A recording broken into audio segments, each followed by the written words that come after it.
Bonsoir tout le monde et merci d'être si nombreux parmi nous ce soir à cette séance exceptionnelle des Jeudis de Lima, puisque nous accueillons une grande figure et c'est une séquence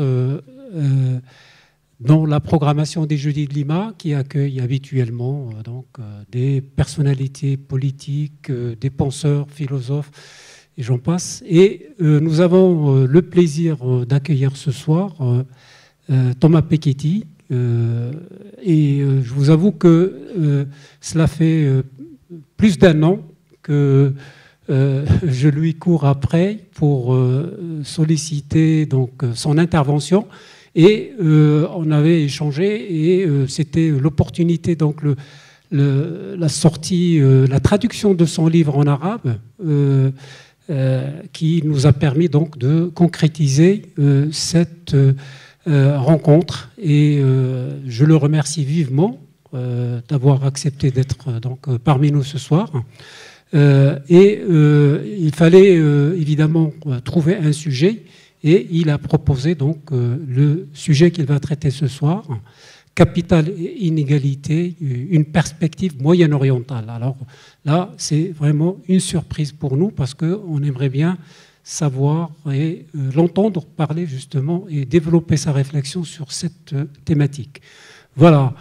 Pas la peine de le présenter, hein. Tout le monde connaît Thomas Piketty, son livre évidemment traduit dans de nombreuses langues est un succès international et évidemment outre le capital au XXIe siècle, il y a d'autres essais aussi qui sont très intéressants et évidemment, vous avez dû peut-être les lire et ils sont en vente, aussi présents à la dédicace à l'entrée de l'auditorium, si vous le souhaitez tout à l'heure, après la rencontre. Et avant de lui passer le micro, parce qu'il a lui-même choisi d'être seul sur scène, sans médiateur et sans animateur. Donc, il va gérer cette séance à sa guise. Et évidemment, vos questions tout à l'heure vont pouvoir évidemment éclairer aussi, développer d'autres choses qu'il n'aura pas abordées. Juste avant de lui passer le micro, je vous rappelle que vous avez le programme des Jeudis de Lima entre les mains et notre programmation est disponible sur le site de Lima. Voilà. Passez une bonne soirée et à vous Thomas.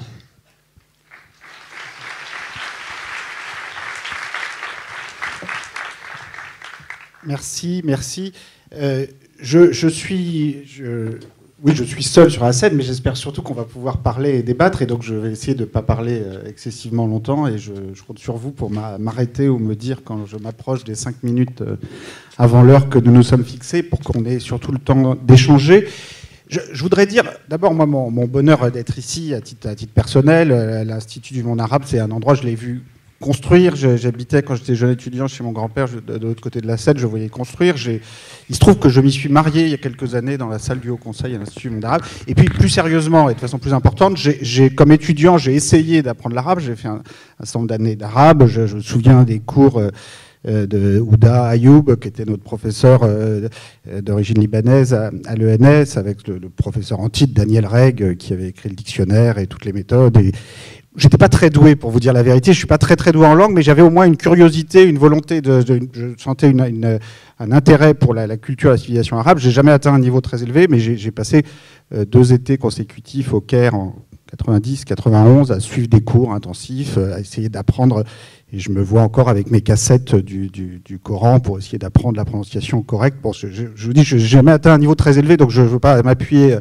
Je ne suis pas là du tout, évidemment, comme spécialiste du monde arabe, mais j'ai une relation ancienne et tout petit peu plus développée que la moyenne par rapport aux étudiants de ma génération qui n'ont pas d'origine familiale particulière avec le monde arabe. J'ai un tout petit peu plus de proximité, en tout cas un intérêt très ancien. J'étais très heureux quand mon livre a été traduit, publié en arabe l'an dernier.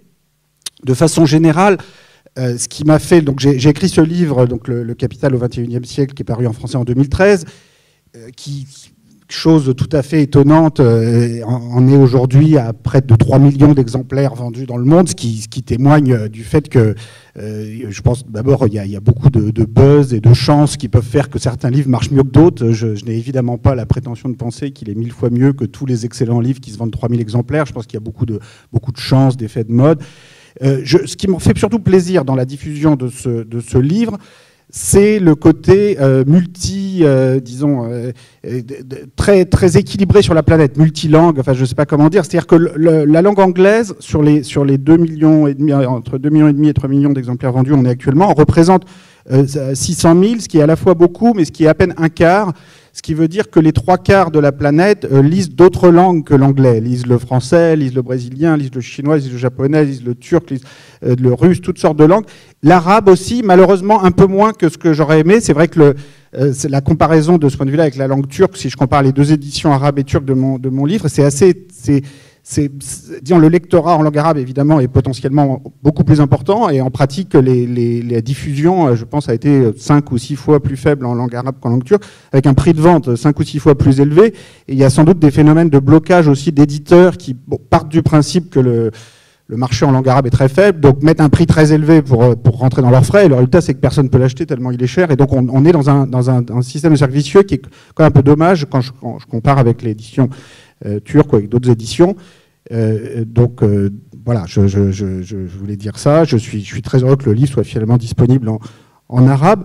Alors, dans cette conférence aujourd'hui, je voudrais tout de suite m'excuser sur le fait que, sur le titre Capital et inégalité, une perspective moyen-orientale, je vous dis tout de suite, il y a un peu tromperie sur la marchandise, c'est-à-dire que je ne suis pas capable, je n'ai pas les compétences pour donner une perspective moyen-orientale sur les inégalités. Je vais essayer de façon plus... Et puis alors le résumé de la conférence ensuite est encore plus... va encore plus loin, puisque donc je suis censé m'interroger sur les liens entre inégalité, modernité et religion, ce qui est évidemment un sujet vaste et tout à fait passionnant, sur laquelle malheureusement ce que j'ai à dire est extrêmement limité. Je vais simplement essayer plus modestement à cette conférence de donner quelques pistes, disons, de réflexion qui permettront aussi peut-être d'illustrer quelle est ma démarche de chercheur qui, au départ, en particulier dans mon livre « Le Capital au XXIe siècle », a surtout travaillé sur des sources, disons, occidentales, enfin, ouest-européennes, nord-américaines notamment, et essaye maintenant, autant que possible, d'accéder à des sources sur d'autres parties du monde et de remettre en perspective mon étude de la dynamique historique des inégalités que j'ai menée principalement sur les pays occidentaux, d'essayer de la remettre en perspective dans un cadre plus large, un cadre géographique, historique plus large, dans lequel, évidemment, la question du Moyen-Orient et plus généralement du monde arabo-musulman et de la structure des inégalités, ce qui la différencie ou ce qui le rapproche d'autres parties du monde, fait partie des questions, mais c'est plus un programme de recherche, un projet de recherche, sur lequel j'ai un tout petit peu avancé avec quelques collègues, notamment Facundo Alvaredo, qui est argentin au départ, et Lydia Aswad, qui est franco-syrienne. Mais voilà, on est très peu avancé, et voilà, donc c'est plus des perspectives que vraiment des résultats, et certainement pas un traité sur la question.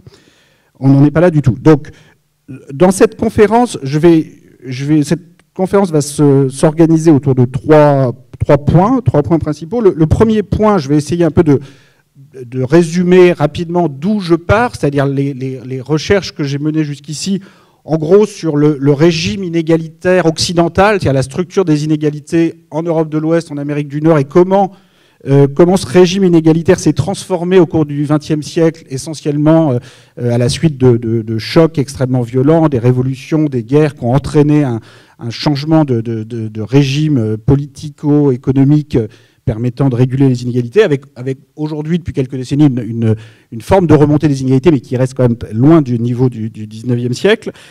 Donc ça, c'est le point d'où je pars.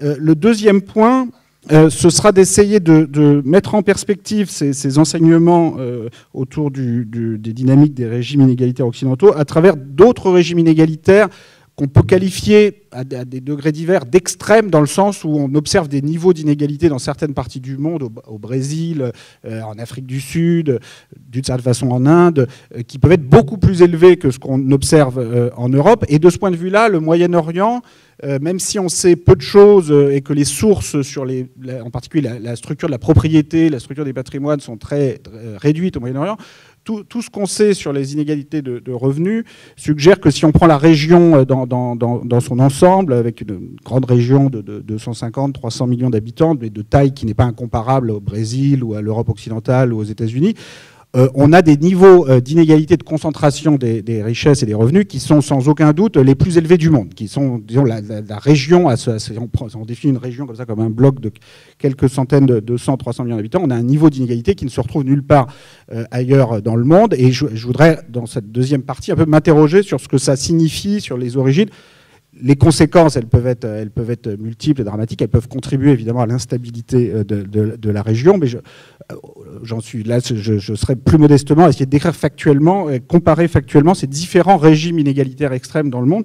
Et dans le troisième point, je voudrais revenir de façon plus large sur cette relation entre inégalité, modernité, religion qui était annoncée dans le titre, et mettre l'accent sur le fait que les régimes inégalitaires modernes mêlent des éléments très, très anciens, mêlent un grand rôle qui demeure sur des phénomènes discriminatoires, avec à la clé le risque d'une évolution dans la structure du conflit politique vers un conflit de plus en plus identitaire, ethnicisé. On le voit en France, on le voit aux États-Unis, et ça conduit à une interrogation sur finalement, est-ce que la forme du conflit politique qu'on croyait normale à un moment au milieu ou dans le deuxième tiers et troisième tiers du XXe siècle, en termes de conflit de classe, avait quelque chose de si normal que ça, ou en tout cas de si durable que ça. Je vais recommencer tout de suite donc, par le premier point. Le premier point, donc, c'est juste pour décrire d'où je pars comme chercheur. C'est-à-dire en quoi a consisté jusqu'ici mon activité de recherche. Et donc je voudrais rapidement résumer ces recherches que j'ai menées sur les transformations, disons, du régime inégalitaire occidental. Pour le dire vite, mon travail jusqu'ici a consisté à... J'ai écrit essentiellement 2 livres. Un livre en 2001 qui s'appelle « Les hauts revenus en France au XXe siècle ». Et un livre en 2013 qui s'appelle « Le capital au XXIe siècle ». Et entre les 2 livres, il y a 12 ans, qui m'ont permis de passer des données historiques françaises sur les revenus et les patrimoines à des données rassemblées sur une 25 pays, ce qui est un progrès, mais ça reste très limité quand même essentiellement aux pays d'Europe de l'Ouest et aux pays Amérique du Nord, Japon, Canada, mais ça reste très, très occidental.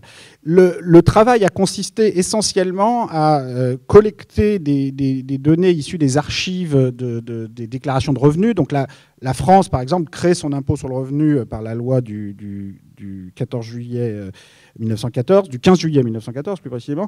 Et cette loi, à partir de cette loi, on a un impôt sur le revenu en France, on a les déclarations de revenus qui évidemment ne sont pas une source parfaite, il y a plein de problèmes de fraude, etc. Mais au moins on a une source sur les revenus à partir de 1914 en France, alors qu'au 19e siècle, comme vous n'avez pas d'impôt sur les revenus, vous n'avez pas de source pour étudier les revenus. Donc vous avez toutes sortes d'impôts, la contribution des portes et fenêtres, par exemple, qui vous donne toutes sortes de statistiques merveilleuses sur les nombres de portes et fenêtres par département et combien d'habitations aux 3 fenêtres et 2 portes, ce qui est tout à fait intéressant, mais ça ne vous donne pas de source sur les revenus eux-mêmes.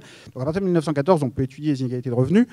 Une façon de remonter plus loin dans le temps, dans le 19e siècle, c'est d'utiliser les sources sur les propriétés. Et là, c'est vrai que la Révolution française a ceci d'intéressant, qu'elle met en place, dès la fin du 19e siècle, un régime d'enregistrement des transmissions de biens extrêmement moderne et universel pour l'époque, qui permet de suivre très précisément les transmissions de biens. Donc c'est très universel parce que ça concerne non seulement à la fois les nobles, les roturiers, mais aussi toutes les formes de biens immobiliers, financiers. Et c'est quelque chose qui se met en place au Royaume-Uni, aux États-Unis. Il faut attendre un siècle de plus, la fin du XIXe siècle, pour avoir un système d'imposition des successions qui atteigne ce niveau de précision, et encore pas complètement. Donc c'est vrai que la France, le cas français, un peu une excuse pour avoir passé beaucoup de temps sur le cas français, qui est en soi intéressant par ailleurs, mais c'est aussi que les sources historiques sont objectivement très intéressantes, en partie parce que la Révolution française, sans créer une société idéale, évidemment, a au moins créé un observatoire, des conditions d'observation de la richesse et de sa transmission qui rendent le cas intéressant. Donc j'ai commencé sur ce cas-là, et ensuite avec de très nombreux collègues, Tony Atkinson, britannique, qui nous a quittés malheureusement récemment, Emmanuel Saez, qui est mon ami, collègue, qui est basé à Berkeley, Nancy Chian, qui est chinoise, Abhijit Banerjee, qui est indien. Au total, aujourd'hui, on a un réseau d'une centaine de chercheurs dans le monde, avec un site internet que vous trouverez facilement, qui s'appelle WID.world, World Wealth and Income Database, WID.world, où vous avez des données sur les inégalités historiques, remontant aussi loin qu'on peut dans le temps. Et ce sont sur ces matériaux que je me suis fondé, d'abord sur mon livre de 2001 sur la France, et ensuite sur mon livre de 2013, Le Capital au XXIe siècle, qui essaye, malgré son titre, qui annonce se projeter dans le XXIe siècle, mais la vérité c'est que c'est d'abord un livre d'histoire qui tente de synthétiser les leçons qu'on peut tirer pour l'avenir de ces 2 siècles de données, 19e, 20e siècle, sur les revenus et les patrimoines. Et alors, en un mot, sans doute la leçon principale de cette dynamique des inégalités occidentales sur ces 2 siècles, 19e, 20e siècle, c'est le rôle extrêmement fort des chocs politiques de façon générale, des guerres mondiales, des 2 guerres mondiales, des révolutions qui ont accompagné ces guerres mondiales, dans la réduction des inégalités au XXe siècle. C'est-à-dire, si on regarde l'évolution de la concentration des revenus, de la propriété dans un pays comme la France, ou d'ailleurs dans la plupart des pays européens, jusqu'à la Première Guerre mondiale, on a plutôt un accroissement des inégalités, ou éventuellement à la toute fin de la période, fin 19e, début 20e, une stabilisation, mais à un niveau extraordinairement élevé. Et c'est vraiment à la suite des guerres qu'on a d'abord des destructions de fortunes de façon dramatique, mais aussi et surtout la mise en place d'institutions publiques, de politiques sociales, fiscales, de sécurité sociale, d'impôts progressifs sur le revenu, d'impôts progressifs sur les successions, qui, après la Seconde Guerre mondiale, conduisent à un régime d'inégalité structurellement plus faible, avec vraiment une transformation assez radicale du régime politique que les élites, disons pour dire vite, refusaient jusqu'en 1914 et ont été amenées à accepter après les guerres, après les chocs, du fait d'une transformation radicale du paysage politique, la crise de 29, la Seconde Guerre mondiale qui avait failli jeter le monde dans l'abîme, la révolution bolchevique qui quand même a créé un contre-modèle qui, avec tous ses défauts, a quand même mis une pression assez forte sur les élites dans les pays développés. Le cas de la France, de ce point de vue-là, est très intéressant parce que la France aime bien, comme vous savez, se présenter au monde comme le pays de l'égalité depuis toujours. Bon, il y a énormément d'hypocrisie dans cette vision et ça sert souvent à justifier d'extrêmes inégalités. Par exemple, on va aujourd'hui investir dans les enfants souvent d'origine favorisée qui se retrouvent dans les grandes écoles, 3 ou 4 fois plus de ressources publiques par étudiant que dans les enfants souvent plus défavorisés qui vont dans les filières universitaires mal dotées. Et on justifie ça en disant oui, mais comme c'est une inégalité, un système méritocratique dit républicain, comme on est en république, finalement tout est justifié et tout est juste. Et on retrouve cette même hypocrisie tout au long de l'histoire française depuis la Révolution française, et en particulier. Enfin, c'est pas pour dire évidemment qu'il n'y a rien à prendre dans ce modèle auquel je suis très attaché, mais il y a souvent beaucoup d'hypocrisie. Par exemple, on le retrouve, donc je parlais tout à l'heure de la création de l'impôt sur le revenu en 1914, c'est intéressant de voir que la France est en fait le dernier pays occidental à créer l'impôt sur le revenu. C'est-à-dire l'impôt progressif sur le revenu existe en 1914, à peu près partout ailleurs, en Allemagne, au Japon, en Suède, il a été créé dès les années 1880, le Royaume-Uni en 1908, mais avait déjà un impôt proportionnel sur les revenus dès les années 1850, le rang progressif en 1908. Les États-Unis en créent un en 1913, donc seulement un an avant la France, mais en temps de paix. Et ça se fait de façon beaucoup plus apaisée, et à la suite d'une révision constitutionnelle très très dure, puisque au départ, la Constitution américaine interdit un impôt fédéral sur les revenus, donc modifier la Constitution américaine, c'est compliqué, il faut que beaucoup d'États soient d'accord. Mais à la fin de ce processus, finalement, les États-Unis mettent en place l'impôt sur le revenu en 1913 et inventent des niveaux de progressivité sur l'impôt sur le revenu extrêmement élevés, beaucoup plus élevés qu'en Europe, jusqu'à l'arrivée de Reagan au pouvoir. Mais des années 20 jusqu'aux années 70, les États-Unis ont un système de progressivité fiscale beaucoup plus forte qu'en Europe. La France arrive en tout dernier en 1914 et vraiment sous la pression. C'est-à-dire que la France accepte de voter l'impôt sur le revenu dans la loi du 15 juillet 14. C'est pas pour récolter de l'argent pour investir dans les écoles. Elle crée l'impôt sur le revenu pour aller faire la guerre avec l'Allemagne, et c'est uniquement pour cette raison-là que le Sénat accepte de voter l'impôt. Bon, alors ensuite, on utilisera l'impôt sur le revenu pour plein d'autres choses plus utiles que de faire la guerre à l'Allemagne. Mais au départ, c'est ça qui a débloqué la situation politiquement. Et c'est très intéressant de voir pourquoi dans les discours politiques français d'avant 14, il y a ce refus de l'impôt sur le revenu, l'argument central qui est donné par les élites de la Troisième République, politique, économique, financière, c'est de dire, écoutez, nous, on a fait la Révolution française, en gros, ça suffit maintenant. On est un pays fondé sur l'égalité, on n'est pas le Royaume-Uni. La comparaison est toujours très importante. Le Royaume-Uni, c'est un pays aristocratique. Eux, ils ont bien besoin d'un impôt progressif sur le revenu et les successions parce qu'ils ont toute cette classe d'aristocrates comme ça extrêmement riche. Il faut redistribuer tout ça. Mais nous, à quoi ça servirait? On est un pays de petits propriétaires puisque la propriété foncière a été redistribuée. Il n'y a plus de classe privilégiée aristocratique. Ça y est, on a tout fait. Tout le monde est égal. Tous les citoyens sont égaux face au droit de propriété. Sauf que dans les données historiques que je collecte, le niveau de concentration des patrimoines en France en 1913-1914 est tout aussi élevé qu'au Royaume-Uni pour une raison bien simple, c'est qu'à cette époque-là, la propriété foncière terrienne ne compte plus depuis longtemps, à part dans certaines séries télévisées très intéressantes qui montrent les riches propriétaires fonciers en 1914. Mais dans la réalité des patrimoines, en 1914, ce qui compte, c'est les patrimoines financiers, les placements internationaux, l'immobilier, l'industriel. Les terres, ça n'a plus aucune importance dans le patrimoine national. Et de ce point de vue-là, le fait d'être une république plutôt qu'une monarchie aristocratique, bon, moi je suis très content d'être en république, je m'en félicite chaque matin, mais très franchement, ça n'a pas beaucoup d'effet. Ce qui compte pour que la république soit sociale et plus égalitaire, c'est d'avoir des institutions comme un impôt progressif sur le revenu, le patrimoine, une école gratuite, un système de sécurité sociale. Enfin, c'est pas le régime politique en tant que tel ne change pas grand-chose. Et donc là, il y a une hypocrisie d'une partie des élites françaises extrêmement forte qui est totalement transformée par les chocs des guerres mondiales. Et après ça, la France, la sécurité sociale de 1945, etc., invente un modèle très très différent. Mais il n'y a rien d'éternel dans ce domaine. Cette idée qu'on a aujourd'hui que voilà, la France est éternellement égalitaire, les États-Unis éternellement inégalitaires, etc., ça ne correspond pas du tout à la réalité où en fait on a des transformations de la façon dont chaque pays se représente lui-même qui peuvent être très rapides. En France, clairement, on voit dès 1920 les groupes politiques qui, donc là, c'est en fait la chambre, une des chambres la plus à droite de toute l'histoire de la République française, la fameuse chambre Bleu Horizon du Bloc national, qui est très très à droite, qui vote l'impôt sur le revenu avec un taux supérieur de 60% en 1920, alors qu'en 1914, ils refusaient de le voter avec un taux supérieur de 2%. Et ils trouvaient que c'était vraiment totalement inacceptable. Et ce sont les mêmes personnes. Alors que s'est-il passé entre-temps? Plein de choses se sont passées. La Première Guerre mondiale, les finances sont en état désastreux.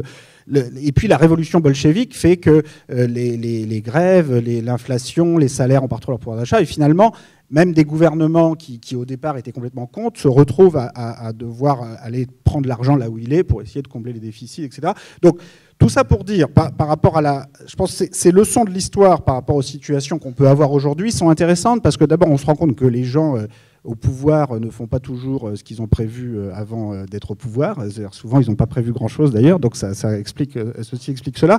Et aussi le poids des événements historiques, des crises budgétaires, financières, idéologiques, sociales peuvent totalement transformer la donne. Les choses peuvent changer plus vite qu'on croit dans un sens, dans l'autre. Donc l'histoire, ça peut aussi permettre à se préparer à ce type de changement et de voir les points de bifurcation qui peuvent exister. Tout ça pour dire, et pour résumer sur le premier point de cette conférence, que si on regarde l'histoire des régimes inégalitaires occidentaux, on a une très forte réduction des inégalités dans tous les pays européens, et aussi aux États-Unis, en partant d'un niveau initial moins élevé en 1914, on a une très forte réduction qui fait que dans les années des 30 glorieuses, les années 50, 60, 70, on a un niveau d'inégalité qui est historiquement bas. Et puis à partir des années 80, on a une remontée graduelle, mais avec aujourd'hui des niveaux d'inégalité, tout du moins en Europe. C'est différent aux États-Unis, où on a retrouvé le niveau du début du siècle, mais qui était lui-même moins élevé qu'en Europe. En Europe, on n'a pas retrouvé le niveau du début du siècle en termes de concentration des fortunes. Et par ailleurs, évidemment, le niveau de vie moyen est considérablement plus élevé, donc il ne s'agit pas de faire des comparaisons absurdes. Mais en termes d'inégalité relative, là aussi, on n'est pas au niveau du XXe siècle. Ce qui ne veut pas dire qu'il faut s'en féliciter et s'en contenter, parce que je pense que les niveaux qu'on avait à la veille de la Première Guerre mondiale ne seraient plus tolérés aujourd'hui.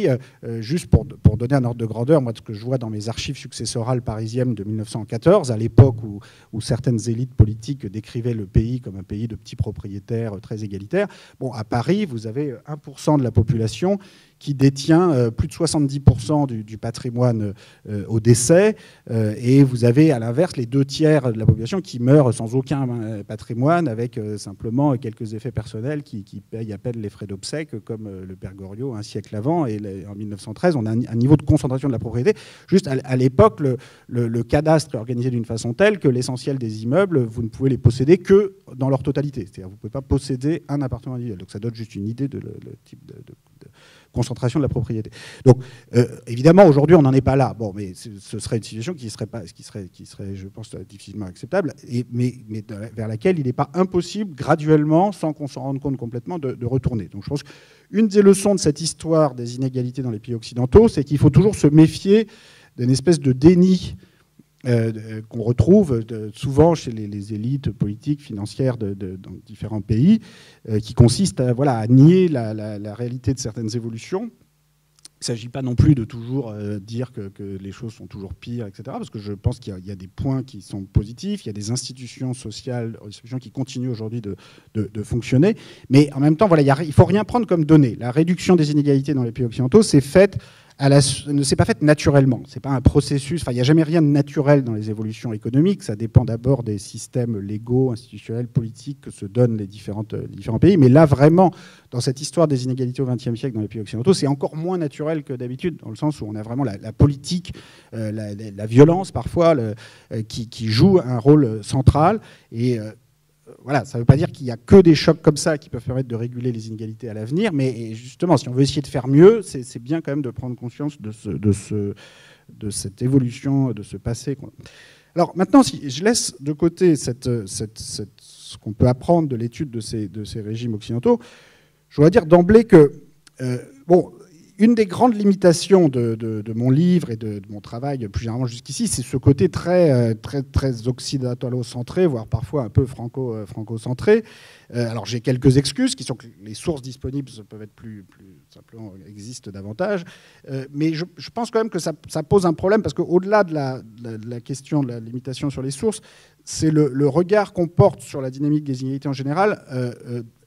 Et peut être très, très fortement biaisé par ces biais culturels et géographiques. C'est-à-dire en particulier, mon livre et mon travail est très centré sur les chocs liés à la Première Guerre mondiale, la Deuxième Guerre mondiale, la Révolution bolchevique. Ce sont des chocs, et tous ces chocs du XXe siècle et ce retour des inégalités à partir, en gros, de la Révolution Reagan-Thatcher dans les années 80, ce sont des chocs qui concernent pas seulement les pays occidentaux, qui ont une importance mondiale, mais en même temps, vu du point de vue du Brésil, ou vu du point de vue de l'Afrique du Sud, ou vu du point de vue du Moyen-Orient, la première guerre dite mondiale, elle est importante, mais elle est importante d'une autre façon. Les guerres, la problématique se fait de façon du point de vue de la Chine. Enfin, la problématique est quand même très différente. Donc cette espèce d'obsession sur les guerres européennes et les chocs européens du XXe siècle, c'est clairement une limite de mon livre que je cherche maintenant à dépasser. Et un des effets bénéfiques du succès de mon livre, c'est que ça a permis, dans un certain nombre de cas, d'ouvrir des sources, en particulier des sources fiscales dans des pays où jusqu'ici je n'avais pas accès, en particulier au Brésil, en Inde, où j'avais eu accès il y a un certain nombre de temps, puis les sources étaient refermées, là ils ont pu se réouvrir. En Chine, on a pu avoir accès récemment à des sources. Et dans quelques pays du Moyen-Orient, on commence à avoir certains accès, là, avec Lydia Aswad qui travaillait sur des données fiscales libanaises qui étaient intéressantes. Et on essaye d'ouvrir des accès, mais je dois dire pour l'instant, le Moyen-Orient n'est pas la partie du monde où on y arrive le plus. Mais il y a beaucoup de limitations ailleurs. On fait des progrès doucement.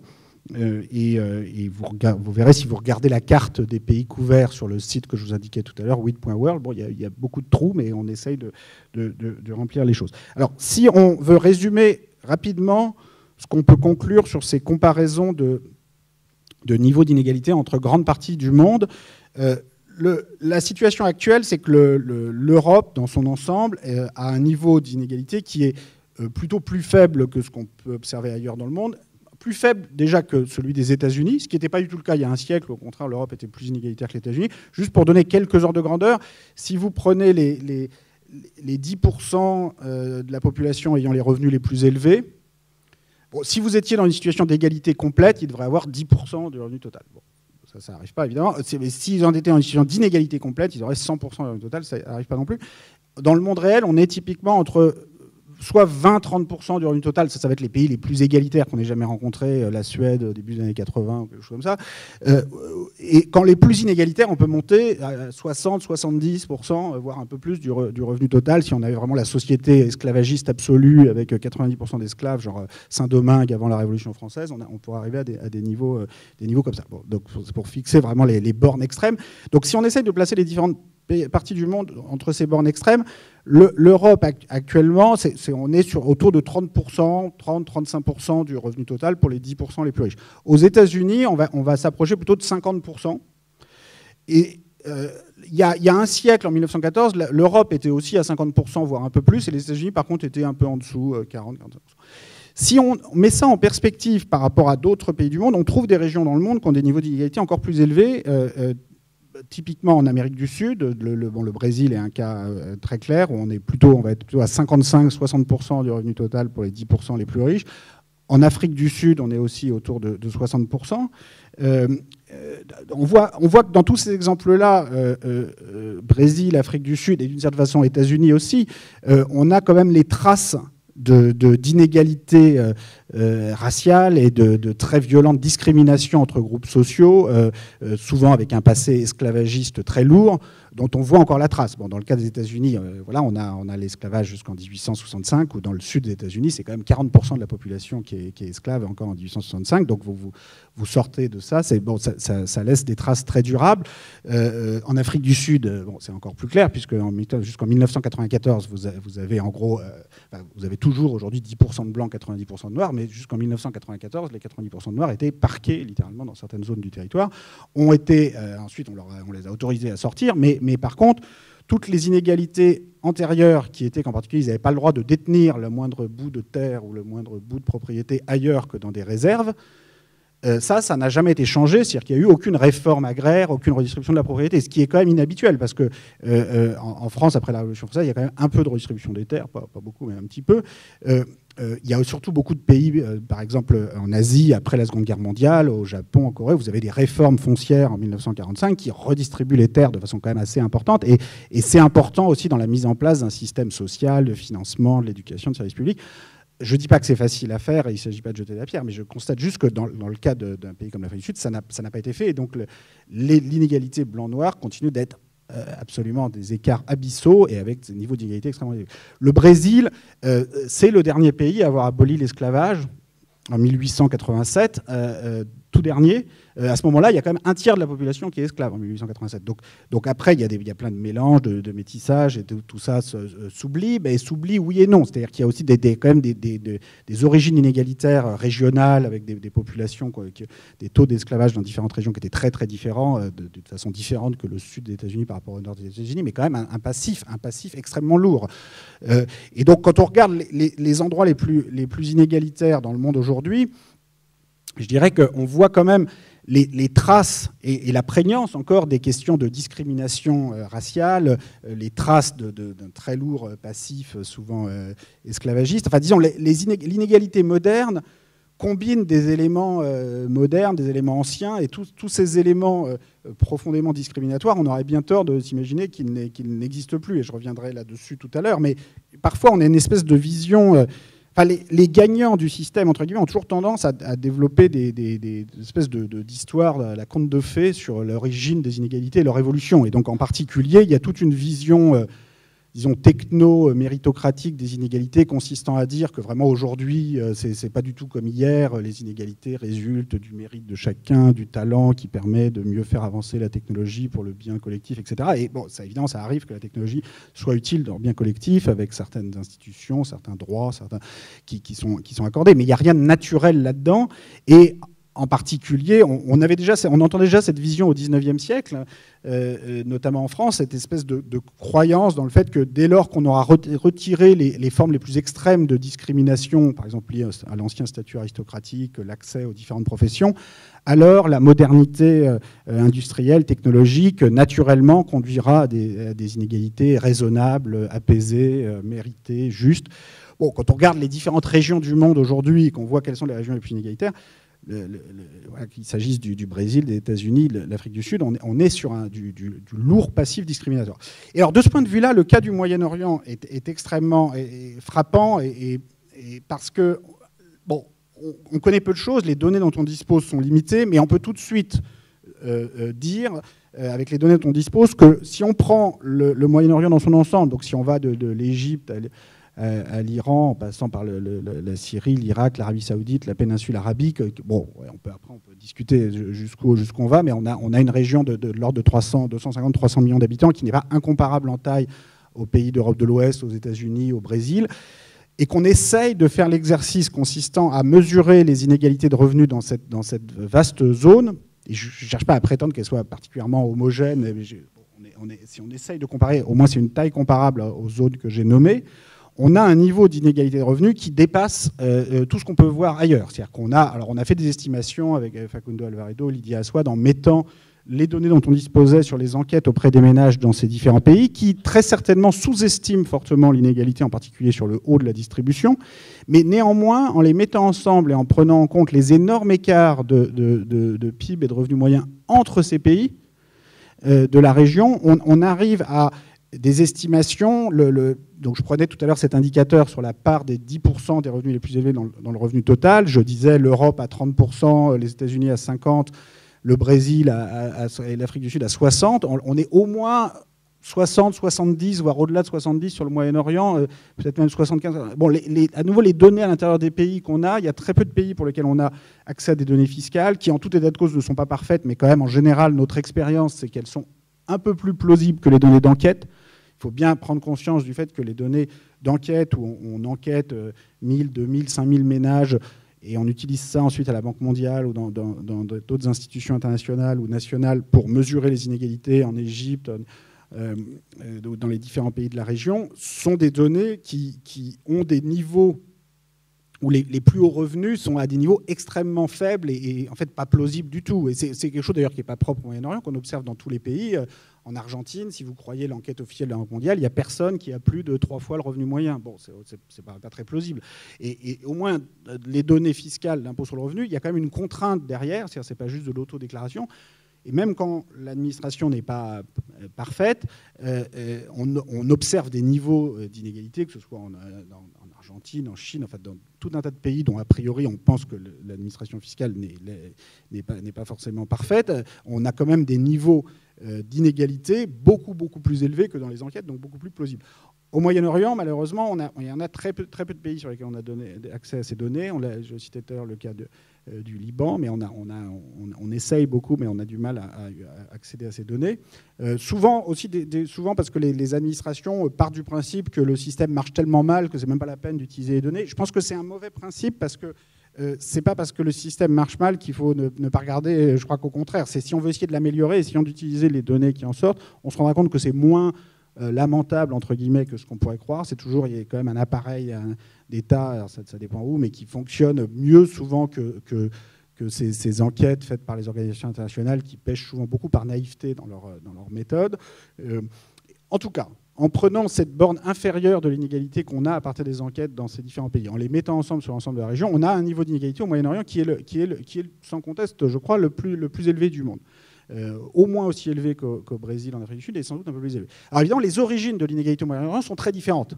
C'est-à-dire qu'au Moyen-Orient, il n'y a pas de passé esclavagiste massif. Enfin, il faudrait remonter très loin dans l'histoire pour trouver 30 ou 40% de la population en esclavage au Moyen-Orient, enfin, bien avant l'islam et bien avant, enfin, il y a vraiment très longtemps. Donc c'est pas ça l'origine de l'inégalité au Moyen-Orient. Il y avait du travail forcé dans l'Antiquité, évidemment, mais bon, tout ça est très ancien.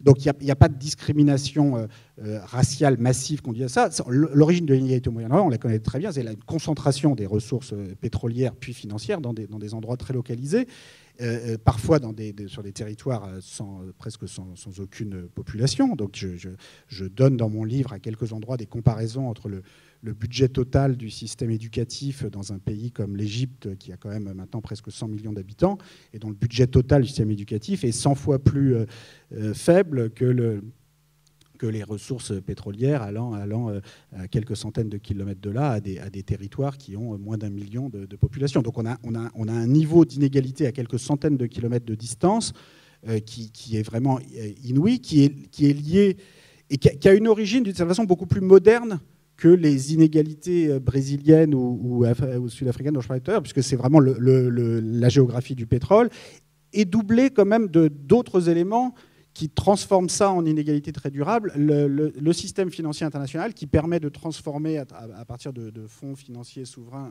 une origine, un fonds pétrolier en rente perpétuelle, de façon telle que même si vous avez plus de pétrole, ou même si à un moment on décide collectivement qu'il faut mieux le laisser dans le sol, vous avez quand même la possibilité d'avoir accumulé suffisamment d'actifs financiers partout dans le monde pour continuer d'en bénéficier, enfin en tout cas où certaines sous-populations en bénéficient. Et tout ça est quand même lié aussi, il faut bien le dire, à un régime politico-militaire permettant de conserver les ressources pétrolières sur certains territoire qui a joué un rôle évident. Et on peut imaginer, enfin, sans chercher à réécrire l'histoire, que sans la protection militaire occidentale et sans le système de frontières établi et mis en place par les puissances occidentales dans la région, beaucoup de ces frontières, bon, entre l'Irak et le Koweït en particulier, mais éventuellement ailleurs aussi, auraient été transformées depuis longtemps par des redistributions qui n'ont rien d'idéal et de démocratique et de organisé et de paisible, mais qui, comme souvent dans l'histoire, se font d'une façon désorganisée, extrême, mais permettent d'une façon ou d'une autre de sortir de situations d'inégalité tout à fait déraisonnables. Donc, je veux pas, en disant tout ça, je ne cherche pas à faire de cette inégalité extrême, évidemment, la source unique des problèmes et des redéfinitions de frontières qu'on a dans la région, qui ont évidemment des origines infiniment plus complexes que vous connaissez tous mieux que moi, et qui ont des origines, des antagonismes religieux anciens, des difficultés de construction de l'État qui mettent en jeu des processus extrêmement complexes.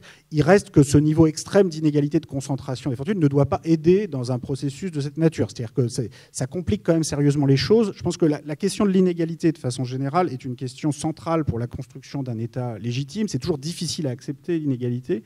Les relations de propriété sont toujours des relations complexes. Payer son loyer à son propriétaire pendant des années, puis que nos enfants le payent aux enfants des propriétaires, ça c'est quand même compliqué. Donc on invente plein d'institutions, l'impôt sur les successions, la législation sur les loyers, toutes sortes de règles pour essayer d'apaiser un peu ces relations de possédants à non-possédants qui sont sinon quand même, qui peuvent taper sur le système assez vite et se terminer assez mal. Donc à l'intérieur d'un pays, c'est toujours difficile à vivre l'inégalité, mais alors entre pays, quand vous êtes détenu par le pays d'à côté, que vous avez des transferts énormes entre pays, entre niveau de richesse, ça peut vraiment dégénérer assez vite. Donc je pense que ce n'est pas exagéré que de dire qu'une des sources de l'instabilité politique et des conflits extrêmes sont liés à ce niveau d'inégalité, sans en faire du tout la source unique. Le dernier point, encore plus, spéculatif et général que je voudrais apporter, troisième point dans cette conférence, le texte qui résumait la conférence évoquait les liens entre inégalité, modernité et religion. Alors là, on est vraiment sur des questions extrêmement vastes. Je veux juste faire quelques remarques très, très générales. D'abord, sur le fait que la modernité ne met pas fin à certains des fondements les plus les plus violents, les plus profondément discriminatoires de l'inégalité. C'est-à-dire, il y a une espèce de fiction, comme je disais tout à l'heure, qu'on observait déjà au XIXe siècle, à la fin du XIXe siècle, avant la Première Guerre mondiale, et qu'on revoit aujourd'hui, qui est une forme de techno-optimisme ou techno-méritocratie, où on s'imagine que la modernité, avec son lot d'inventions technologiques, permet en gros de tout résoudre, et en particulier d'apaiser les inégalités, où tout devient win-win, tout devient formidable pour tout le monde, etc. Et je me souviens des présentations aux États-Unis de mon livre Capital du XXIe siècle, où je parlais comme ça de l'inégalité en France en 1900-1914, que les élites niaient tout ça, que tout ça allait d'une certaine façon contribuer à la montée, je crois, des tensions nationalistes et en partie à la guerre. Et j'avais des interlocuteurs qui me disait mais tout ça c'est les sociétés anciennes de l'Europe, ça n'a vraiment rien à voir avec le monde moderne aujourd'hui, avec Internet, avec les nouvelles technologies. L'inégalité, c'est plus du tout comme ça, c'est beaucoup plus mobile, tout le monde a une chance, tout le monde y arrive, etc. Et une des réflexions que je me faisais, c'est quand même que quand on regarde une des raisons pour lesquelles c'est quand même intéressant d'étudier l'histoire, c'est que bon, 1900-1914, c'est peut-être très loin, mais c'est quand même c'est une époque qui a aussi des éléments de modernité très forts. C'est le moment où on invente la voiture, la radio, le transistor, le transatlantique. Alors bon, tout ça à côté de Facebook, c'est pas très important, mais quand même, ce sont des découvertes importantes aussi. Et ça n'empêche que malgré cette modernité technologique et cette transformation très rapide, il y avait en même temps une violence des inégalités de la structure sociale qui était niée d'une certaine façon. Et je crois qu'il y a un risque aujourd'hui d'être dans le même type de techno-illusion, de penser que la technologie, elle toute seule, voilà, va tout nous résoudre. Je pense que la technologie et l'éducation sont des sources formidables de progrès potentiellement, mais seulement à la condition qu'on a un état de droit, des règles de droit qui éventuellement mettent fin de façon assez radicale à des situations d'inégalité trop extrêmes par l'impôt progressif, par toutes sortes de règles collectives, faute de quoi on a des niveaux de concentration des ressources qui peuvent dégénérer facilement, en particulier. Un des risques principaux de la montée des inégalités dans le monde moderne, c'est évidemment donner prise à des discours de bouc émissérisation de certains groupes où, voilà, si on n'arrive pas à réduire les inégalités d'une façon apaisée, ça va toujours être très tentant pour certains responsables politiques de stigmatiser des responsables qui vont être des travailleurs immigrés, qui vont être d'autres pays, qui vont être des religions, qui vont être des groupes. Et ça c'est vraiment un risque extrêmement fort qu'on voit aujourd'hui. Il y a aussi dans cette relation entre inégalité, modernité, le troisième terme qui était cité, c'était religion, il y a une certaine forme d'hypocrisie religieuse, enfin disons en tout cas des discours religieux face à l'inégalité. Bon, j'évoquais le cas du Moyen-Orient. C'est vrai qu'en principe, il y a des obligations dans le cadre de l'islam, en particulier sur le plan fiscal, de zakat, d'impôts, etc. Bon, sauf qu'en pratique, si on essaye de savoir le degré d'application de ces principes moraux et qu'on voit en l'occurrence un degré absolument extrême de concentration des richesses, des ressources dans le monde arabo-musulman, on a l'impression que voilà, tout ça sert un peu de paravent à des pratiques. C'est évidemment pas unique à l'islam. Dans l'histoire des pays et des civilisations chrétiennes, on a tout un tas de discours sur l'abolition de l'usure, le fait que l'argent ne doit pas faire de l'argent tout seul. Mais à côté de ça, on se satisfait très bien du fait que de vastes propriétés terriennes possédées par l'Église permettent de récupérer une rente foncière sans avoir à travailler. Donc, de fait, la propriété fait de l'argent sans avoir à travailler. Et après, on va simplement stigmatiser la richesse financière par rapport à la richesse terrienne, peut-être parce qu'on a l'impression de moins bien contrôler les groupes sociaux en question, les activités de marchands par rapport à des activités de détenteurs de terre. Mais bon, en termes moraux, c'est pas absolument clair la cohérence du discours d'ensemble. Donc, je veux pas. Enfin, je vous ai trouvé que je suis juste un vieux laïcard anti-discours religieux. Je sais bien que les dimensions, la quête de sens et les réponses en termes de sens qui peuvent être données par les discours religieux dépassent de beaucoup ces petites histoires de propriété et d'argent et ont évidemment toute leur légitimité. En même temps, voilà, du point de vue des inégalités économiques, je constate que il y a une forme d'hypocrisie des discours religieux qui peut susciter aussi, qui peut contribuer à des discours ensuite de rejet ou au contraire consistant à insister sur le fait que vraiment on est seul détenteur du discours religieux pur et vrai par rapport à toutes sortes de personnes qui ont trahi leur soi-disant pureté morale. Bon, je pense que toutes ces formes d'hypocrisie face à la question de l'inégalité contribuent aux tensions. Et dernier point, le plus important sur lequel je voudrais évoquer, on a aujourd'hui, évidemment en France, en Europe, aux États-Unis, un retour, ou plutôt peut-être l'apparition d'un certain type de conflit identitaire, ethnique, parfois religieux, qui prend des proportions qui sont quand même extrêmement inquiétantes. Je voudrais juste citer deux exemples aux États-Unis, en France, sur des choses évidemment que tout le monde connaît, et ce qui me permettra de conclure sur l'actualité malheureusement la plus immédiate, et notamment politique en France. D'abord, sur les États-Unis, on a quand même la structure du vote Clinton-Trump est quand même extrêmement inquiétante. Alors, ça vient de très loin aux États-Unis, mais là, ça atteint un point et un degré d'ethnicisation du vote qui devient quand même extrêmement inquiétant. C'est-à-dire qu'en gros, donc vous avez deux partis, le Parti républicain et le Parti démocrate. Si vous prenez les populations dites minoritaires, les Noirs, environ 10% de la population aux États-Unis, et les Hispaniques, environ 20%.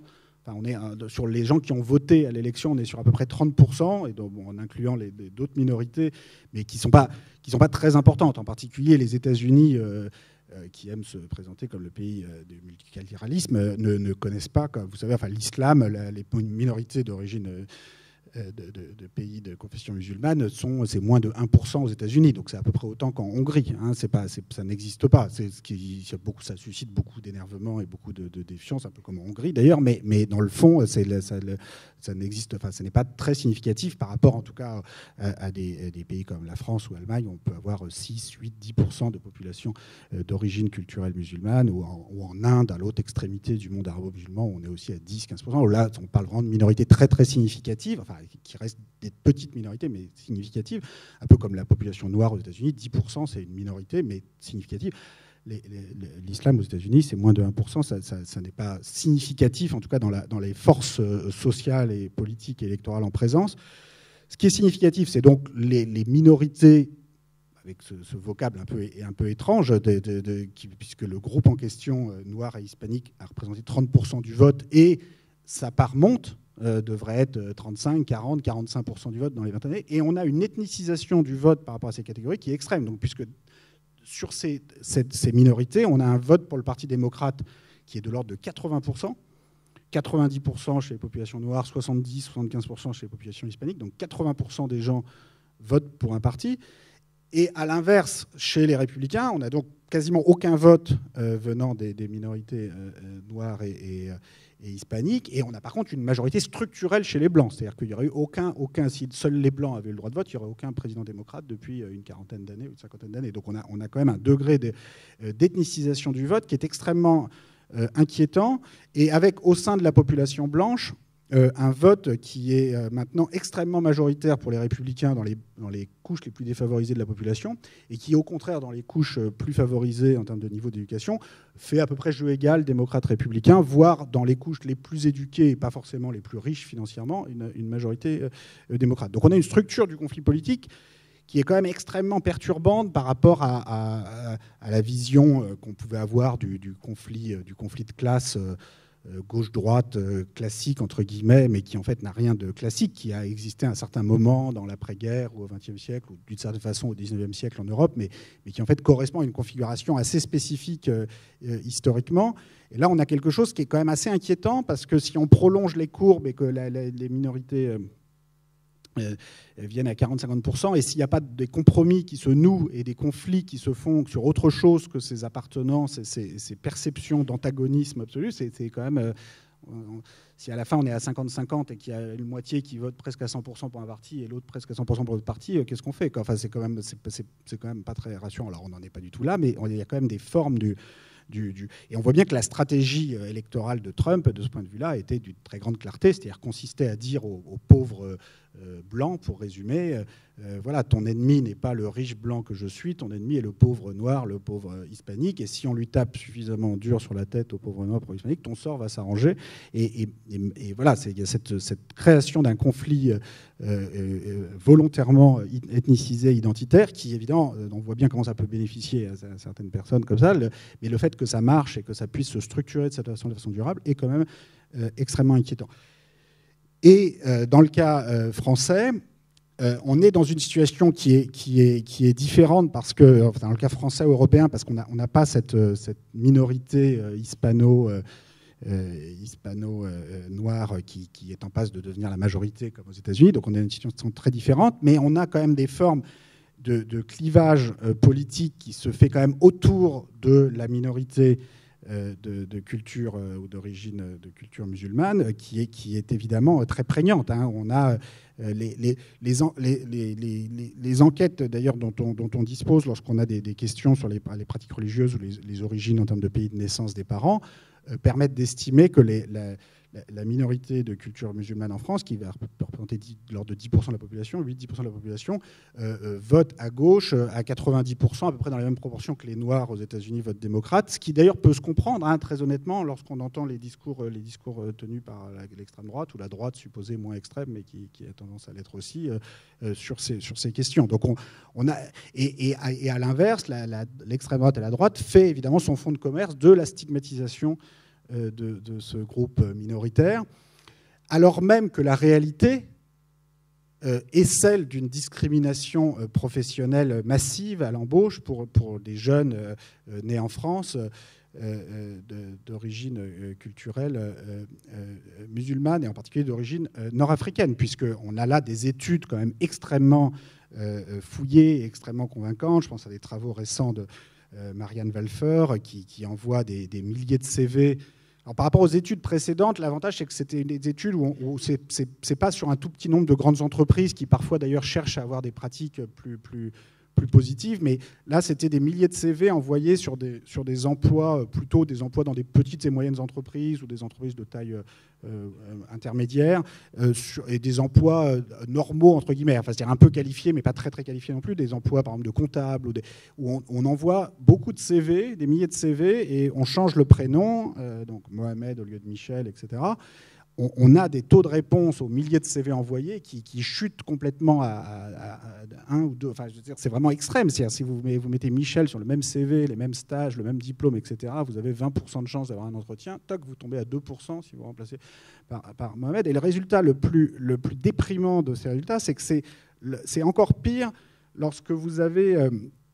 même si vous cochez toutes les bonnes cases, etc., vous êtes dans la meilleure formation de comptable, vous avez fait le stage exactement comme il faut le faire. Pour la personne qui a le bon nom, ça va augmenter son taux de bonne réponse de 20 à 40%, ou de 20 à 35%, donc très massivement.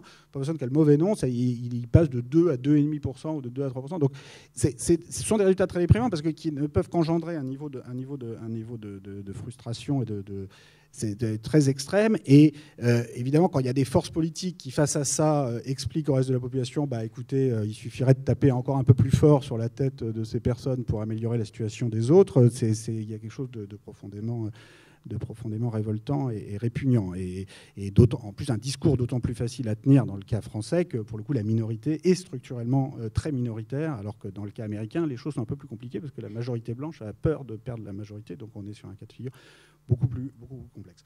Je vais m'arrêter là en disant simplement que moi, je ne suis pas d'un naturel pessimiste, hein, donc je ne cherche pas, en décrivant ces processus, à chercher. Je constate simplement que dans l'histoire, il n'y a pas de processus naturel permettant de régler ces questions d'inégalité. Et la forme de techno-béatitude, techno-optimisme qu'on a parfois est un peu énervante parce que si on regarde simplement l'histoire, ça ne s'est pas passé comme ça. Il y a eu des institutions, des chocs, des processus politiques qui ont permis certaines transformations. Et en même temps, je veux quand même être optimiste parce qu'un des enseignements de l'histoire, c'est qu'il y a beaucoup de bifurcations qui peuvent se produire très vite. C'est-à-dire que tous les gens qui disent aujourd'hui on ne peut rien faire, etc., un des enseignements de l'histoire, par exemple, si on prend les crises de la dette publique en Europe ou dans les pays pauvres aujourd'hui, il y a déjà eu plein de crises de la dette publique dans le passé. L'Europe, dans les années 50, s'est construite en annulant les dettes publiques du passé, notamment au bénéfice de l'Allemagne et de la France aussi. C'est ce qui a permis d'investir dans la croissance des 30 Glorieuses. C'est le choix, c'était de dire, écoutez, voilà, il y a eu plein d'erreurs faites par les générations précédentes, mais il y a un moment, les jeunes Allemands, les jeunes Français des années 50, ils ne sont pas plus responsables que les autres de ça, donc on va annuler des dettes, on va se tourner vers l'avenir. Et aujourd'hui, c'est la même chose. Les jeunes Grecs, les jeunes Portugais ne sont pas plus responsables que les jeunes Bavarois ou les jeunes Bretons de ce qu'ont fait leurs parents au gouvernement, etc. Donc, une des leçons de l'histoire, c'est qu'il y a toujours des alternatives, il y a toujours plus de façons de régler ces crises qui semblent insurmontables. Et donc, voilà, je voudrais rester sur cette note optimiste parce que je pense qu'il y a une façon progressiste d'utiliser l'histoire, comme l'a essayé de le montrer, d'ailleurs, d'une façon différente, cette magnifique histoire mondiale de la France qui a été publiée récemment, coordonnée par Patrick Boucheron. Et moi, à un niveau beaucoup plus modeste, terre à terre, avec mes sources sur les revenus, les finances, les patrimoines, j'essaye aussi de faire vivre le même message, qui est qu'on peut s'appuyer sur l'histoire, non pas pour faire vibrer les identités éternelles opposées les unes aux autres, mais pour trouver des moyens de les dépasser et montrer que des bifurcations institutionnelles sont toujours possibles et il y a toujours plusieurs avenirs sont toujours possibles. Merci pour votre attention.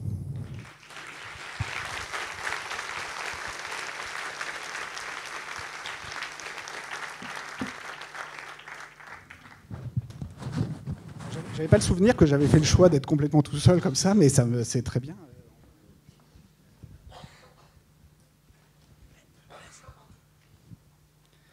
Bonsoir. Si on prend Peugeot, 100 ans d'existence, 100 000 salariés, une valorisation en bourse de 15 milliards.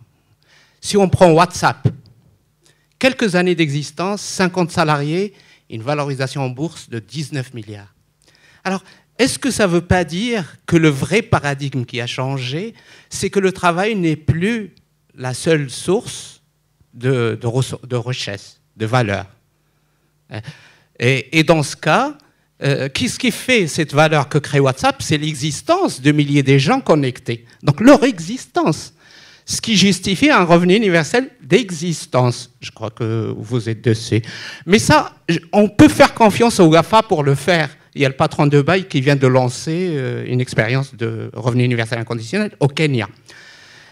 Ma question c'est, est-ce une idée folle économiquement, politiquement et culturellement que de dire qu'il faut, par une loi universelle, plafonner le revenu et le patrimoine?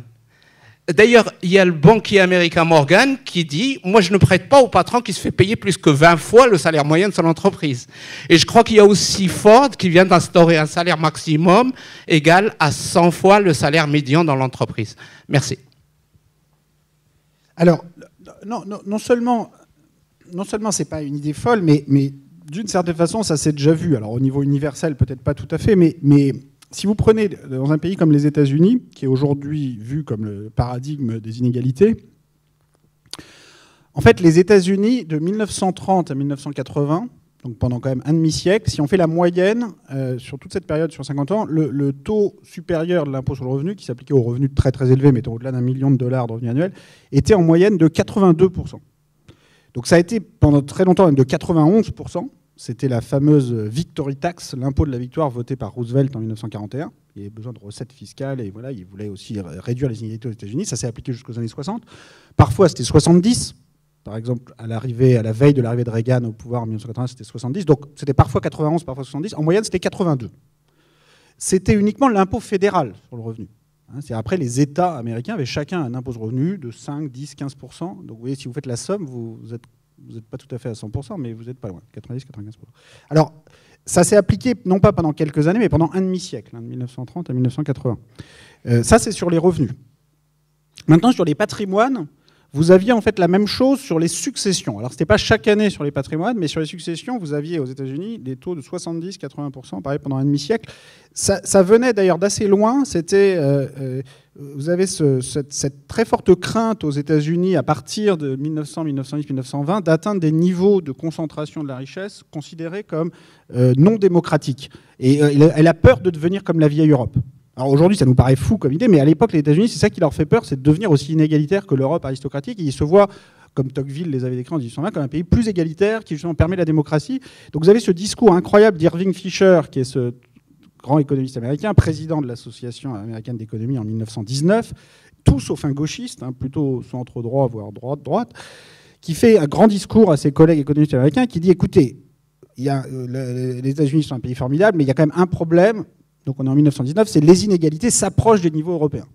On a les patrimoines, les 10% les plus riches possèdent presque 50% des patrimoines. Aux États-Unis, en Europe, c'est 60-70%. Il faut qu'on fasse très attention, sinon nous ne serons plus une démocratie. Donc j'ai bien réfléchi, il ne faut pas supprimer la propriété privée, parce que ça, c'est pas bon, ça c'est la révolution bolchevique, ça ne nous va pas aux États-Unis. Mais par contre, on va faire un impôt sur la succession extrêmement dur, où la première génération, on va prendre à un tiers, la deuxième génération 2 tiers, et la troisième génération 3 tiers.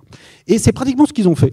Qu'ils ont mis, alors ils n'ont pas fait cette règle sur que ça dépendait du nombre de générations, qui est une idée récurrente dans l'histoire de l'impôt, mais c'est compliqué parce qu'il faut les regarder dans l'histoire des familles, qui s'est remarié avec qui, tout ça, c'est compliqué l'histoire des familles, donc c'est mieux quand l'impôt rentre pas trop là-dedans. Donc ils se sont contentés du même taux à chaque génération, mais c'est monté à 70-80%, donc c'était pas les niveaux d'Irving Fisher. Et le résultat de tout ça, c'est que Donc, aux États-Unis, des années 30, des années 20-30 jusqu'en 1980, vous aviez ce type de quasi-revenu maximum, ou de patrimoine maximum, puisque quand vous êtes à des taux de 70-90%. Or, non seulement ça n'a pas tué le capitalisme américain, parce que sinon on s'en serait rendu compte quand même en un demi-siècle, mais ça correspond à des périodes de très forte croissance de la productivité. C'est-à-dire que la productivité américaine, les années 50, 60, 70, augmente beaucoup plus vite que depuis les années Reagan. Et ce n'est pas un phénomène de reconstruction d'après-guerre, parce que les États-Unis n'ont pas connu ce phénomène d'effondrement économique lié aux deux guerres mondiales et étaient tout à fait à la frontière économique mondiale en termes de productivité de PIB par habitant, aussi bien en 1950 qu'aujourd'hui. Donc la très forte croissance de la productivité dans les années 50, 60, 70 montre que ces très forts taux d'imposition sur les très hauts revenus ne posent pas de problème du point de vue de l'efficacité économique. Pourquoi ça ne pose pas de problème? Sans doute parce que les États-Unis, à cette époque-là, l'appliquaient à des niveaux de revenus vraiment très très élevés. C'est-à-dire que c'était plus, si vous voulez, ça correspondrait plus à des niveaux aujourd'hui supérieurs à 1 million d'euros annuels que de 100 000 euros. Donc je ne dis pas s'ils avaient mis la même chose à 100 000 ou à 50 000, là c'est possible que ça aurait pu poser des problèmes. Mais quand vous les mettez suffisamment haut, et l'idée qu'il faut payer des chefs d'entreprise 1 million ou 5 millions ou 10 millions pour avoir quelqu'un de dynamique et de compétent, parce que sinon vraiment à 10 000 euros par mois ou 20 000 euros par mois, personne n'accepte de travailler dur parce que quand même c'est trop chiant, tout ça. Bon, c'est une idée complètement folle et idéologique, pour le coup, qui ne correspond pas du tout à la réalité historique de ce qu'on observe dans le... Donc oui, c'est possible. Ce n'est pas un problème technique. Après, c'est vraiment un problème d'équilibre politique et de récit historique. C'est-à-dire que Reagan, à partir des années 80, a gagné un autre récit historique où il s'est mis à dire, un peu à la suite de Milton Friedman dans les années 60, il s'est mis à dire, écoutez, cette réduction des inégalités, ces impôts progressifs, c'est anti-américain. C'est pour ça que les pays européens ou le Japon, l'Allemagne, les vaincus de la guerre sont en train de nous rattraper. C'est qu'on a tué l'esprit d'entrepreneurs américains, etc. En fait, ça n'avait rien à voir. L'Allemagne et le Japon les rattrapaient parce que voilà, il y avait un rattrapage normal après la guerre mondiale, tout ça. Mais Reagan a été très fort pour raconter une histoire, raconter un récit sur les États-Unis et sur pourquoi les États-Unis devaient réduire. Et donc, en quelques années, les États-Unis sont passés du pays avec l'impôt progressif le plus fort du monde, 70-80%. Reagan, en 86, a baissé le taux supérieur à 28%. Et depuis, on est plus à 30-40%, parce que c'est vrai que les administrations démocrates, Clinton et Obama, sont restées plutôt dans un régime réaganien en termes de taxation et ne sont jamais revenus au régime rooseveltien ou Irving Fisherien que j'écrivais tout à l'heure. Mais toutes ces choses-là peuvent changer très vite et changeront encore. Je veux dire qu'elles sont... Donc, après, aujourd'hui, ça ne veut pas dire qu'on va refaire exactement la même chose dans les mêmes termes. C'est vrai qu'on a des besoins de coopération internationale pour échanger les informations sur les patrimoines, sur les patrimoines offshore, sur les revenus. C'est vrai que chaque pays individuellement, les pays trop petits, auraient du mal à mener ce type de politique. Mais les États-Unis, par exemple, ont tout à fait la taille pour ça.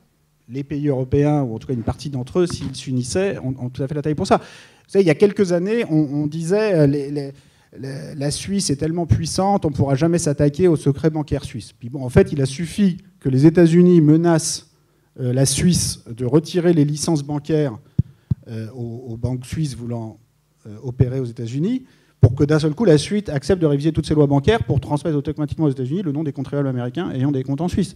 Alors, on peut être triste de se dire que l'Europe n'avait rien fait avant, qu'il a fallu attendre les menaces américaines pour faire quelque chose, parce que quand même la France, l'Allemagne, l'Italie sont quand même beaucoup plus concernés que les États-Unis par un paradis fiscal niché au cœur de l'Europe. Donc il aurait suffi que ces trois pays, France, Allemagne, Italie, fassent les mêmes menaces de sanctions pour que la Suisse obtempère. Mais moi, je préfère voir tout ça de façon positive, parce que je pense que ça montre que si on est sur des sanctions suffisantes et une volonté politique suffisante, ce genre de choses peut évoluer assez vite. Je ne sais pas qui a le micro.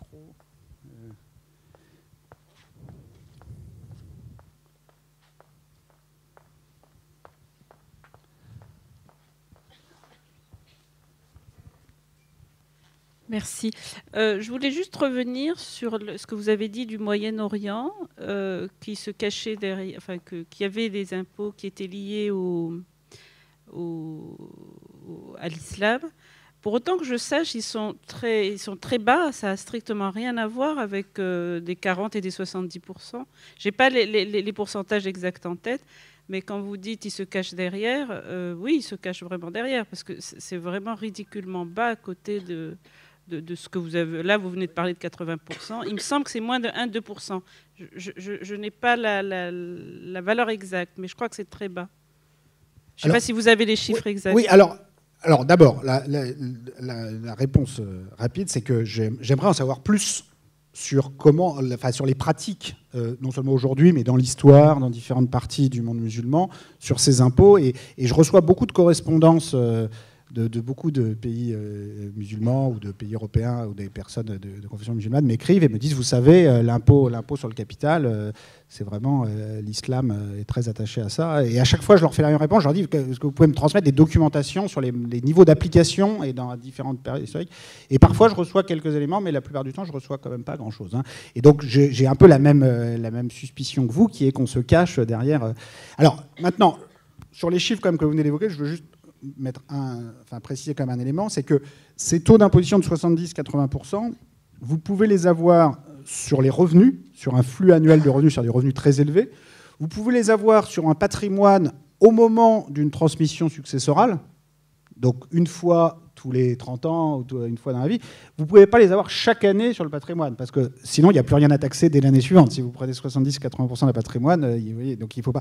Donc, quand on parle d'un impôt annuel sur le patrimoine, par définition, les taux les plus élevés, c'est quelques pourcents. Alors, ça peut monter un petit peu, ça peut être 1, 2, 5, 10, mais vous ne pouvez pas non plus monter trop élevé, parce que déjà à 20%, en 5 ans, vous avez taxé tout le patrimoine. Donc, sauf si vous avez affaire à des patrimoines qui se reproduisent très vite avec des rendements extraordinairement élevés, auquel cas ça peut être justifié. D'ailleurs, moi, l'une des propositions que je fais dans mon livre, c'est de dire, écoutez, pour juger des bons niveaux d'un taux d'un impôt sur le patrimoine, on va regarder année après année à quel rythme progressent les différents niveaux de patrimoine. Donc, ce qu'on observe actuellement, c'est que, d'ailleurs, au Moyen-Orient, avec des fortunes pétrolières, mais aussi en Russie, et puis avec des fortunes non pétrolières, financières, en Europe, en Amérique du Nord, vous avez des taux de progression, quand vous regardez les plus hauts niveaux de fortune, ou par exemple les plus hautes dotations en capital de fonds souverains, de grandes universités, vous avez des rendements de 7, 8, 9% par an.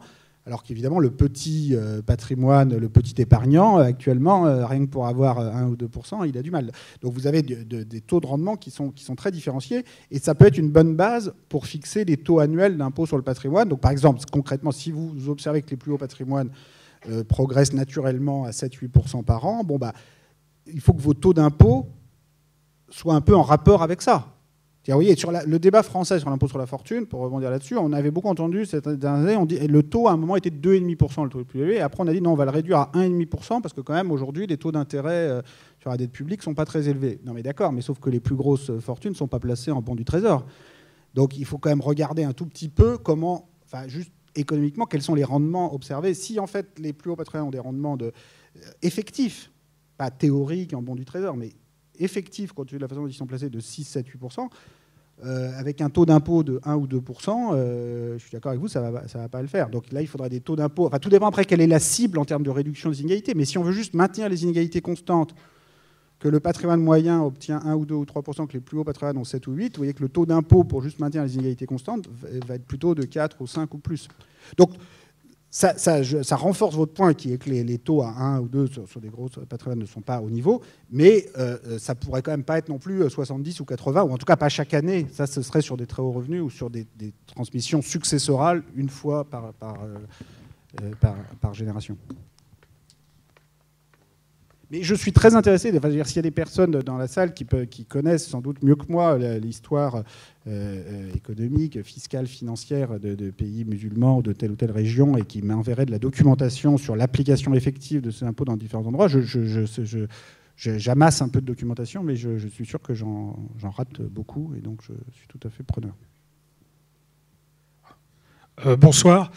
L'année pratiquement où vous avez publié le Capital au XXIe siècle, vous avez publié à l'Economic Research Forum, donc une sorte d'association qui réunit de très bons économistes du Maghreb et du Moyen-Orient, un petit working paper sur les inégalités au Moyen-Orient, dans lequel vous proposiez déjà cette hypothèse, en tous les cas, qu'on avait des niveaux d'inégalité du type de celles que vous avez citées.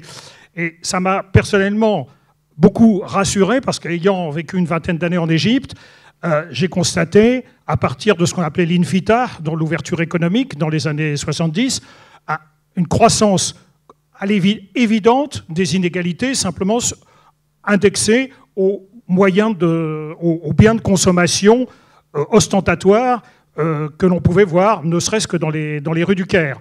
On sait que l'Égypte est le plus gros importateur de Mercedes et qu'à chaque fois qu'un nouveau modèle de Mercedes paraissait, si j'ose dire, on avait, dans l'année qui suivait, 1000 ou 1500 modèles de ce type-là qui étaient achetés. Alors les Égyptiens ont beaucoup d'humour, ils les surnomment les Mercedes, et la dernière s'appelait Boudra, ce qui veut dire drogue, parce qu'il y avait que les trafiquants de drogue qui pouvaient se payer des modèles pareils. La précédente s'appelait Shabah, donc le fantôme, parce qu'elles avaient les vitres noires, etc. Bon, c'est une anecdote, mais en tous les cas, il est clair que les inégalités en Égypte, pays qui fait quand même 90 millions d'habitants, donc qui constitue au moins un quart de la population dont vous avez parlé aussi au niveau du Grand Moyen-Orient, il est clair que les inégalités ont vraiment bondi dans les 20 dernières années, à partir de la libéralisation, etc. Mais exactement au moment où votre working paper novateur, à mon avis, était publié, une étude de la Banque mondiale nous disait, basée sur les éternelles enquêtes de budget et revenus des ménages que l'Égypte pratique depuis 1955, la dernière étant de 2012, et avec une méthodologie qui est considérée comme tout à fait bonne, et avec des échantillons assez considérables, parce qu'il y a à peu près 40 000 ménages représentatifs de l'ensemble de l'Égypte, eh bien, ces études-là donnent et j'ai un peu travaillé sur la question aussi, donnent des indices de Gini, bon, désolé pour enfin, c'est ce qui mesure quand même pas mal les inégalités aussi, de l'ordre de 0,29 à 0,34, et ça n'a pas beaucoup bougé dans le temps, et ça ne bouge pas beaucoup selon les régions. Donc, à l'évidence, il y a un défaut considérable dans les sources que vous soulignez dans votre papier. Et je voulais vous demander quelles sont les autres sources disponibles, parce qu'on sait que l'évasion fiscale est quand même un sport national, il l'est dans tous les pays du monde, mais en Égypte, il atteint des proportions extraordinaires. Quand on voit se développer les communautés fermées qui se construisent dans le désert avec des villas qui coûtent l'équivalent de 1000 ans de salaire moyen en Égypte, et des voitures qui, avec les taxes d'importation, même si les importateurs fraudent, qui valent l'équivalent de 100 ou 150 années de revenus, on se dit qu'à l'évidence, les inégalités ont bondi. Votre méthodologie est tout à fait intéressante, mais je voulais vous demander simplement sur quelle base documentaire elle repose, et s'il y a d'autres possibilités de constituer enfin des sources sûres en matière d'inégalité. Par parenthèse, il y a assez peu, il y a de très bons économistes en Égypte, il y en a peu qui ont travaillé sur les inégalités dans les dernières années, entre autres parce qu'il n'y a pas de sources qui paraissent convenables. Excusez-moi d'avoir été...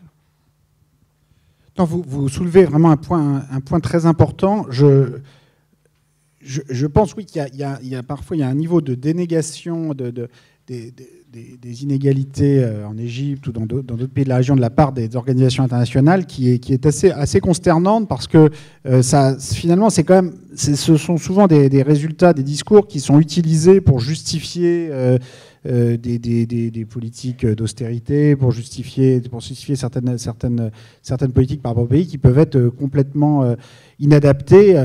La vérité, c'est qu'un pays comme l'Égypte aujourd'hui aurait besoin d'un plan d'investissement, en particulier dans sa jeunesse. Enfin, on a un pays qui est extraordinairement jeune, mais qui a un niveau de services éducatifs, de services publics. Comment voulez-vous fabriquer autre chose qu'un désastre si vous rajoutez un plan d'austérité là-dessus? Donc c'est vraiment dramatique. Et alors quand vous vous retrouvez, comme parfois la France, à récupérer quelques milliards sur le dos d'un pareil pays pour vendre des frégates dont on ne sait pas du tout, des porte-hélicoptères dont on ne sait pas quoi ça va arriver. Enfin, c'est vraiment là, on est vraiment au fond du trou quand même. Enfin, c'est vraiment très triste. Donc je pense qu'il y a un enjeu sur la mesure de ces inégalités là, qui est autre chose que c'est pas simplement théorique, quoi. Ça a des conséquences sur les discours qui sont tenus. Alors les limites de ces enquêtes, c'est simplement qu'il y a quelque chose de très naïf à s'imaginer que par l'autodéclaration on va voir les inégalités. Il y a quand même besoin d'un appareil administratif étatique avec des sources fiscales qui, moi, dans mon expérience, j'aimerais à chaque fois qu'il existe un impôt sur le revenu, obtenir accès à ces données. Ça peut être une façon, dans certains cas, de voir que l'impôt est très mal appliqué. Mais justement, ça peut être aussi une façon pour les citoyens, pour les groupes de citoyens, de mettre la pression sur le gouvernement pour dire, bon ok, d'après vos données, il n'y a personne qui a plus de 20 000 $ de revenus là, dans tout ce quartier du Caire ou dans toute cette zone du pays. L'an prochain, ressortez-moi les statistiques et voyons comment ça a évolué, si l'administration fiscale a fait des progrès. Enfin, c'est une façon aussi de mettre la pression sur les gouvernants, de demander cette transparence. Par ailleurs, mon expérience, c'est que même dans des pays où on pense que ça marche très mal, et de fait, il y a plein de pays où ça marche mal, on arrive quand même, en utilisant ce type de source, à mettre en évidence des niveaux d'inégalité beaucoup plus élevés déjà que les inégalités officielles des enquêtes sur la Banque mondiale. Donc même si ça reste une borne inférieure, au moins c'est une borne inférieure qui est déjà plus plausible. Et ça, je le constate vraiment à chaque fois dans tous les pays où on a accès aux données. Au Liban, les données qu'utilisait Lydia Aswad, qu'on n'avait pas encore à l'époque de ce working paper, donc on a fait un peu des progrès depuis, mais bon, c'est trop lent, montre des niveaux d'inégalité au Liban beaucoup plus élevés que les sources officielles de la Banque mondiale, enfin, qui n'a rien d'étonnant un tout petit peu quand on connaît, enfin, mais bon, c'est bien de pouvoir le montrer, puis surtout de le suivre année après année, parce que c'est pas juste mesurer le niveau absolu, c'est de pouvoir ensuite le suivre, suivant les politiques menées, d'avoir des indicateurs, voilà, d'être pas juste là avec la croissance du PIB qui ne veut pas dire grand-chose si des groupes sociaux entiers qu'en bénéficient pas. Donc il s'agit de pouvoir suivre de façon précise les effets de telle ou telle politique. D'autres pays récemment sur lesquels on a réussi à avoir l'accès à des données fiscales, je pense notamment au Sénégal, la Côte d'Ivoire, auxquels on a récemment accès à des données, où comme ça, spontanément, les réactions des responsables l'administration fiscale dans ces deux pays était de dire ces données sont inutilisables, vous en ferez rien du tout. Pour finir, par rapport aux enquêtes de la Banque mondiale, ça nous permet de corriger le haut de la distribution d'une façon quand même très sensible. C'est-à-dire que là, typiquement, vous allez passer d'un indicateur de Gini de 0,3 à 0,4, 0,5, 0,55. Enfin, en gros, vous passez d'un niveau d'inégalité scandinave à un niveau américain presque tout de suite, quoi. Donc c'est quand même... Et puis après, surtout, vous pouvez suivre dans le temps, essayer de mettre la pression. Donc je pense qu'il y a un vrai enjeu démocratique là-dessus. Nous, pour l'instant, ce qu'on a fait sur le Moyen-Orient, c'est très limité. Donc le working paper de 2014, pour vous répondre exactement, le message qu'on a cherché à envoyer, les calculs qu'on a fait, c'est de dire, OK, même si on prend comme données ces enquêtes à l'intérieur des pays, à l'intérieur de l'Égypte, à l'intérieur de l'Irak, à l'intérieur de l'Arabie Saoudite, qui nous donnent des niveaux d'inégalité soi-disant assez faibles à l'intérieur des pays, on les prend comme données, mais juste on va les mettre ensemble au niveau des 300 millions du Grand Moyen-Orient en prenant en compte les différences de revenus moyens entre pays, entre l'Arabie Saoudite et le Qatar. Rien que ça vous mène au sommet des inégalités mondiales, vu les écarts de revenus moyens entre pays. C'est-à-dire que ça vous déplace complètement ce que vous avez partout ailleurs dans le monde. A fortiori, si on avait des meilleures données sur les inégalités à l'intérieur des pays, en particulier à l'intérieur aussi des pays pétroliers, parce que la manne pétrolière, elle est elle-même répartie à l'intérieur des pays dont le revenu moyen semble très élevé. Il y a aussi une inégalité évidemment considérable qui peut prendre des formes aussi liées très directement au pouvoir étatique, aux familles régnantes, etc. Donc ça pose aussi plein de problèmes de mesure sur quelle est la nature de la détention exactement qui est en jeu, un pouvoir... qui ne prend pas forcément la forme de propriété privée exactement dans le même sens que dans d'autres contextes. Bon, mais tout ça, on ne le prend pas en compte, mais sans même prendre ça en compte, même en acceptant ces niveaux d'inégalité faibles à l'intérieur des pays, on arrive à cette conclusion que le Moyen-Orient sont ensemble. Donc voilà, c'est ça l'exercice qui reste limité. Maintenant, ce qu'on essaye de faire, c'est d'améliorer encore ces mesures en essayant pour chacun des pays d'avoir des niveaux plus plausibles d'inégalité. Donc là, on a commencé à le faire pour le Liban. On essaye, alors après, est-ce qu'on applique les corrections obtenues pour le Liban pour d'autres pays voisins? C'est difficile. On essaye. Alors après, il y a d'autres sources d'une autre nature. Bon, celles que vous indiquiez sur les consommations de produits de luxe, de façon indirecte, peuvent être utilisées comme indicateurs. Il peut y avoir des sources sur des registres de propriété, des registres de propriété foncière. Il y a des sources qui sont à développer, à inventer. Et moi, j'essaye de développer des collaborations avec des chercheurs. C'est difficile parce que, comme vous savez, les moyens alloués à la recherche sont souvent pas très considérables. Je voudrais surtout pas maintenir... je ne sais pas quelle heure il est. Oui, il est l'heure de... Moi, j'ai pas d'heure. Donc, si je comprends bien, c'est l'heure de s'arrêter. Enfin, je vous laisse...